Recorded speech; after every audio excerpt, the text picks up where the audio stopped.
नाव काय काही काय नाव काय घे ना, नाव घे ना. वेडाच का प्रेस कॉन्फरन्स आहे नाव काय नाही नाही पुढचा प्रश्न.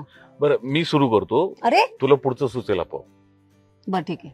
बघा, हसवायला येते मराठी रसिक जना. बर हसवायला येते मराठी रसिक जना.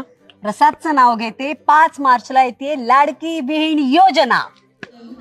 माझं नेहमीच म्हणणं आहे की पाया भक्कम असेल, तुमचं स्क्रिप्ट भक्कम असेल तर तुम्ही मोठा डोलारा रचू शकता याच्यावर. या सगळ्या गोष्टींमध्ये ना मी जसं दादांचं डोकं खायचे की अमुक हवंय आपल्याला, तमुक हवंय, यावेळेस मी मंजूला खूप त्रास दिलाय.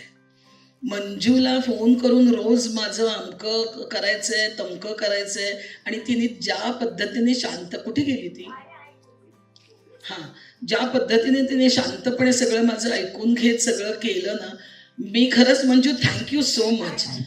कारण या सगळ्या गोष्टी नसतील ना तर शांतपणे आपलं काम करता येत नाही. म्हणजे त्या मी तिच्यावर सोपवायचे आणि मग मी माझं काम करायचे. सगळ्यात महत्त्वाचं आहे टेक्निकल टीम. काय होतं की आम्ही पंचेस टाकू, आम्ही सगळे स्क्रिप्ट छान बांधून घेऊ. टेक्निकल टीम तेवढीच महत्त्वाची आहे आणि उत्तम टेक्निकल टीम या नाटकाला आम्हाला लाभलेली आहे. एक सेट तुम्हाला इथे दिसतोच आहे.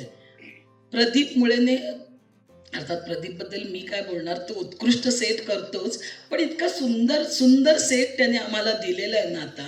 आणि पुन्हा एकदा दादांचे आणि मंजू आणि प्रसाद स्वप्नीलचे आभार. जवळपास पहिल्या रिहर्सलपासून आम्हाला हा सेट अवेलेबल करून दिला आहे, जे की आज शक्य नसतं की निर्मात्याला ते करणं. खूप गोष्टी आहेत की ज्याने हे नाटक मोठं व्हायला, बांधायला मदत होते. मराठी मनोरंजन सृष्टीमधील मालिका, चित्रपट, नाटक तसेच कलाकारांबद्दलच्या नवीन अपडेट्स जाणून घेण्यासाठी नक्की सबस्क्राईब करा इट्स मज्जा मराठी या आपल्या नवीन यूट्यूब चॅनलला.